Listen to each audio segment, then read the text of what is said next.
देखिए, जैसा आप जानते हैं कि इस वक्त पूरे मुल्क में पेपर लीक्स का होना जो है एक बहुत बड़ा कंसर्न बन गया हुआ है और जिसकी वजह से स्टूडेंट्स में इतनी फ्रस्ट्रेशन आई है कि अभी तक जो रिपोर्टेड सुसाइड्स हैं वो 21 सुसाइड्स जो हैं अभी के नीट के लीकेज से हुई है।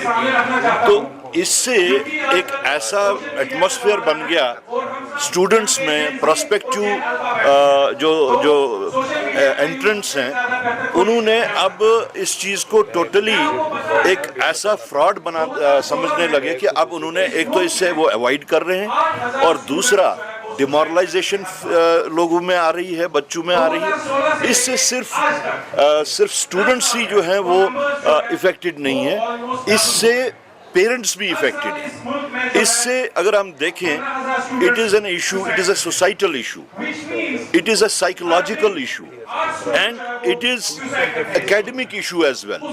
तो ये सब चीज़ें देखते हुए राहुल गांधी जी ने 4 स्पॉट्स सिलेक्ट किए, जिसमें कोटा पहला था और उसके बाद में और 3 भी आने वाले हैं, जहां हज़ारों स्टूडेंट्स ने उसमें पार्टिसिपेट किया। The response was very encouraging और जिसके ऊपर बाद में ऑल इंडिया कांग्रेस कमेटी ने 28 स्पॉट्स पूरे मुल्क में 28 पायलट प्रोजेक्ट्स के तौर पे उठाए, जिसमें we are very happy and feel proud about it कि Srinagar was one of those destinations.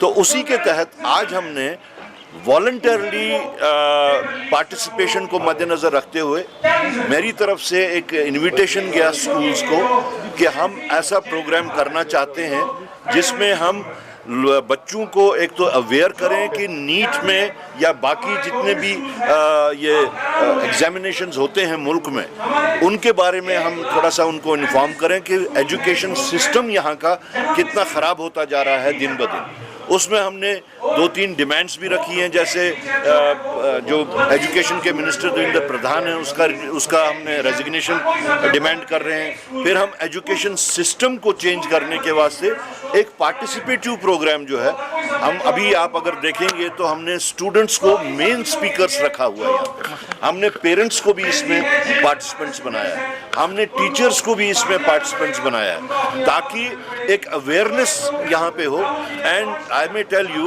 कि हमने ये टोटली नॉन पॉलिटिकल बेसिस पे चलाया है। तो हम लोग इसको मैनेज कर रहे हैं, ऑर्गेनाइज कर रहे हैं, लेकिन जिस तरीके से राहुल गांधी जी ने स्टेज से बोला कि मैं किसी पॉलिटिकल पार्टी का नाम नहीं लूँगा, मैं किसी गवर्नमेंट का नाम नहीं लूँगा, उसी बुनियाद पे हम लोगों ने भी आज यहाँ पे ये प्रोग्राम बनाया है और I am very happy and proud about it कि स्टूडेंट्स ने इतना इसमें एंथुसियाज्म दिखाया कि ये बहुत सक्सेसफुल प्रोग्राम रहा। जंतर प्रोटेस्ट के हवाले से कल चीफ मिनिस्टर ने कहा कि तमाम अलायंस पार्टनर्स को भी दावत दे रहे हैं, तो कांग्रेस की तरफ से क्या इस जंतर मंतर प्रोटेस्ट में आपकी शमूलियत है? देखिए, जंतर मंतर में तो हम पहले ही हो आए हैं। अगर आप देखें तो हमने श्रीनगर चलो, हमने जम्मू चलो, उसके बाद में दिल्ली चलो की कॉल्स जो दी हैं वो आज से 1 साल पहले दी हैं, बल्कि हमारे वास्ते ये खुशी का मुकाम है और मैं ये फ़ख्रिया कह सकता हूँ कि जो बात हमने 1 साल पहले कही थी, जो कार्रवाई हमने 1 साल पहले शुरू की थी, आज वो लोग भी उसमें शामिल हो रहे हैं जिनको उस वक़्त कोई इनहिबिशन हो रही थी या उनकी कोई मजबूरियां थी। आज सब लोग उसी बिंदु पे, उसी पॉइंट पे पहुंचे हैं जहां से कांग्रेस पार्टी ने शुरू किया था। सर, उन्होंने कैबिनेट एक्सपेंशन के हवाले से बात की, तो कांग्रेस इस कैबिनेट एक्सपेंशन का हिस्सा बन सकती है? देखिए, cabinet is not our issue. हमारा इशू जो है वो स्टेटहुड का इशू है।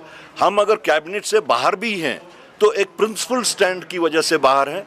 हमने पहले ही इस बात का तज़किरा किया हुआ था कि जब तक स्टेटहुड रिस्टोर नहीं होगा तो हम कैबिनेट का हिस्सा नहीं रहेंगे।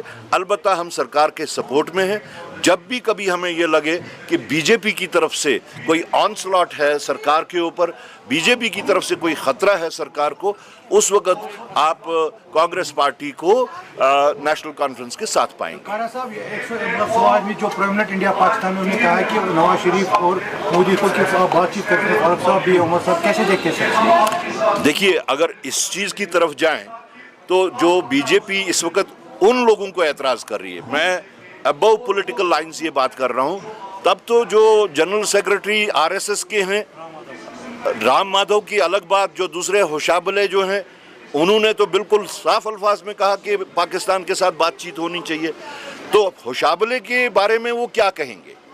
वो जो आरएसएस के चीफ हैं उन्होंने भी ऐसा स्टेटमेंट दिया है, उसके बारे में क्या कहेंगे? ये जो है, this is just for the sake of criticising. अलबत्ता उनको अगर एतराज़ है कि पाकिस्तान के साथ में बातचीत करने को कहा जा रहा है, तो वो होशाबले, राम माधव और आरएसएस चीफ के जो स्टेटमेंट्स है इस बारे में, उसके बारे में अपनी पोजीशन पहले उनको क्लियर कर लेनी चाहिए। यात्रा आ रही है, क्या मैसेज? यात्रा इज़ ऑलवेज वेलकम। यात्रा के वास्ते तो आज हम नहीं, हमसे हमारे बुजुर्गों ने इसका हमेशा से इस्तेकबाल किया है, और यात्रा can never be successful without participation of the locals.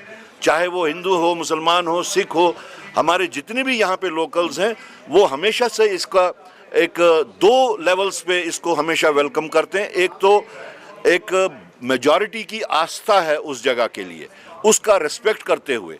दूसरा, हमारा इस पे इकॉनमी का एक बहुत बड़ा एक तबका जो है उसकी इकॉनमी इसके ऊपर होती है। तो हम हमेशा से चाहते हैं कि यात्रा सक्सेसफुल रहे, यात्रा में कोई किसी किस्म की कोई उन लोगों को तकलीफ ना हो या कोई इंसिडेंट ना हो। So we always welcome incident free yatra and a successful यात्रा।